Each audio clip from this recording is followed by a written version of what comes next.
सबों को यीशु सहाय। दोस्तों, आप सब लोग कैसे हैं? मैं उम्मीद करती हूँ कि आप सब लोग अच्छे हैं और परमेश्वर पिता प्रभु यीशु मसीह का धन्यवाद हो जो हमें एक नए दिन में ले पहुँचाए हैं और हम प्रभु की महिमा के लिए आज हम बनाए गए हैं। हम दिन रात हम प्रभु की महिमा करें, हम उसकी उपस्थिति में रहें और परमेश्वर पिता प्रभु यीशु मसीह जिस तरह से हमें हर रोज़ एक नया जीवन देते हैं और हमें अपनी प्रेम में हमें अगुवाई करते हैं, हमें उस प्रेम में हर एक को बने रहने की आवश्यकता है। दोस्तों, हम जानते हैं कि पिता का प्रेम कितना महान है और परमेश्वर अपने वचन के अनुसार हमें कहते हैं मत्ती 7:7 में कि मांगो तो दिया जाएगा, ढूंढो तो तुम पाओगे, खटखटाओगे तो तेरे लिए दरवाज़ा खोला जाएगा। दोस्तों, हमारे जीवन में परमेश्वर की हर एक आशीषों से प्रभु यीशु मसीह हमें तृप्त किए हुए हैं, लेकिन भी जब हम अपने जीवन के अनुसार जब हम इच्छा रखते हैं कि हमारे पास ये चीज़ की कमी है और सांसारिकता के चीज़ों के ऊपर जब हम मनन करते हैं तो परमेश्वर अपने वचन में कहते हैं कि पहले तुम उसके राज्य और धर्म की खोज करो तो तुम्हें ये सारी वस्तुएं मिल जाएगी। दोस्तों, आज हमें संसार के लिए अपनी इच्छाओं को परमेश्वर के सम्मुख तो रखना नहीं है, लेकिन हम आत्मिक क्षेत्र में देखा जाए तो हमें वचन के अनुसार कहे गए अनुसार जब हम पिता से मांगते हैं कि हमारे जीवन में क्या चीज़ की कमी है, पिता पहले से ही जानते हैं और हमें देते हैं। लेकिन जब हम प्रार्थना के द्वारा हम पिता से मांगते हैं तो प्रभु यीशु मसीह हमें वो हर एक आशीषों को हमारे लिए खोल देते हैं।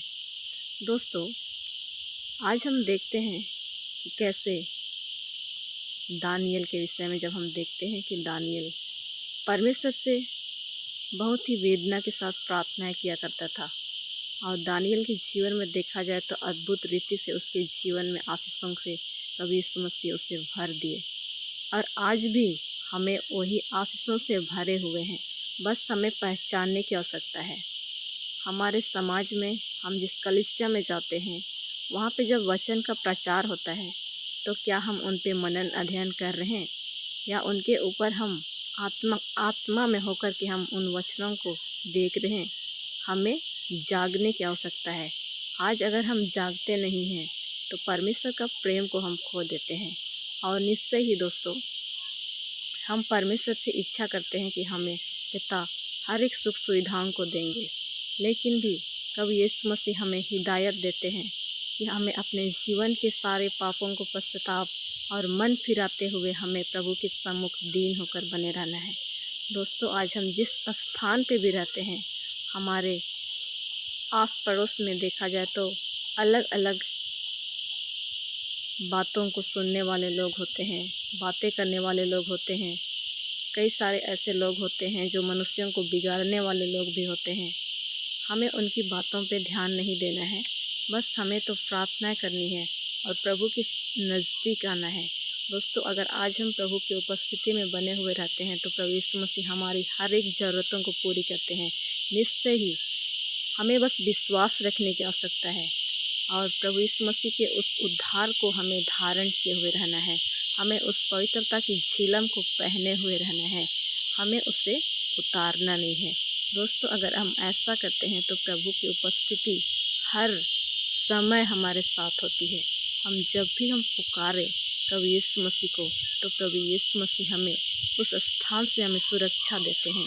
हम कहीं चल रहे होते हैं, हम किसी काम कर रहे होते हैं, तो ऐसे समय में जब हम प्रभु को पुकारते हैं तो प्रभु यीशु मसीह हमारी निवेदनों को सुनते हैं और परमेश्वर का वचन हमें हर घड़ी सुरक्षा में हमें रखता है, क्योंकि परमेश्वर का वचन ही हमारे जीवन के लिए सुरक्षा का कवच है। और आज हम देखें तो हथियार परमेश्वर का वचन ही हमारे लिए हथियार है।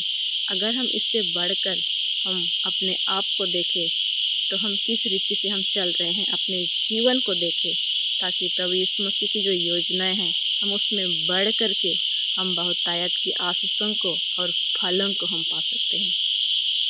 दोस्तों, आप में से जितने भी लोग आज बाइबल अगर नहीं पढ़ रहे हैं तो बाइबल आज से ही आप लोग पढ़ना शुरू कीजिए, क्योंकि बाइबल का एक एक लाइन पवित्र आत्मा हमसे बातें करता है और प्रभु यीशु मसीह के अनुग्रह में जब हम होकर के हम पढ़ते हैं तो हमें बाइबल पढ़ने में आलस नहीं होता है।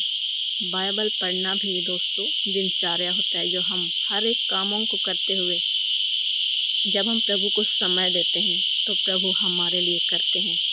दोस्तों, आप में से हर एक कोई बाइबल वचनों को पढ़े और प्रभु के सम्मुख अपने आप को दीन करे, नम्र करे और दिखावे के लिए बाइबल ना पढ़े, पर बाइबल प्रभु यीशु मसीह का वचन होकर के उसमें बढ़े और पढ़ना बहुत ज़रूरी है। दोस्तों, मैं उम्मीद करती हूँ कि आप लोग अगर आज से बाइबल पढ़ना शुरू करते हैं तो आप लोग अपने जीवन में इसका फल बहुत जल्दी आप लोग को मिलने वाला है, क्योंकि प्रभु यीशु मसीह, हम लोग देख सकते हैं दोस्तों कि जब हम प्रभु यीशु मसीह के खोज में रहते हैं, वचन का भूख और प्यास हमारे अंदर जब होती है तो पवित्र आत्मा हमारे जीवन में कार्य कर रहे होते हैं और हम प्रभु यीशु मसीह के उस फलों को भी हम प्राप्त कर रहे होते हैं। आज ही हम बाइबल पढ़ें, गीतों को गाएं, क्योंकि हमारे पास देखा जाए दोस्तों तो काम कभी ख़त्म नहीं होता। पूरी लाइफ हमारे जीवन में काम काम काम ही रहता है, लेकिन काम कभी ख़त्म नहीं होता है। बस हमें प्रभु यीशु मसीह के वचन का आदर भी करना है और साथ साथ में हमें लोगों के लिए प्रार्थना भी करना है। सिर्फ जब हम अपने ही लिए प्रार्थना करते हैं तो हमारा प्रार्थना करने का कोई मतलब नहीं होता। इसलिए हम दूसरों के लिए भी प्रार्थना करें, दूसरों को भी हम अच्छी सलाह दें।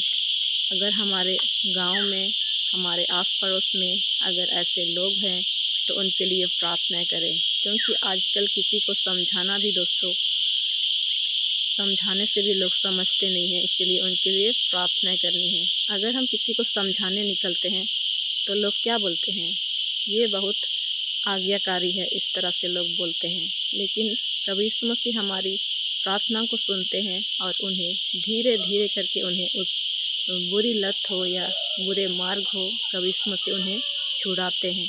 दोस्तों, हमारी प्रार्थना व्यर्थ नहीं जाती है, क्योंकि हमारी जो प्रार्थना होती है वह स्वर्ग में लिखी जाती है और उसी के अनुसार कार्य भी होता है। हम विश्वास के साथ प्रार्थना करें और विश्वास में कभी ना डगमगाए तो प्रभु यीशु मसीह हमारी ओर से है, हमें सफलता ज़रूर दिलाते हैं।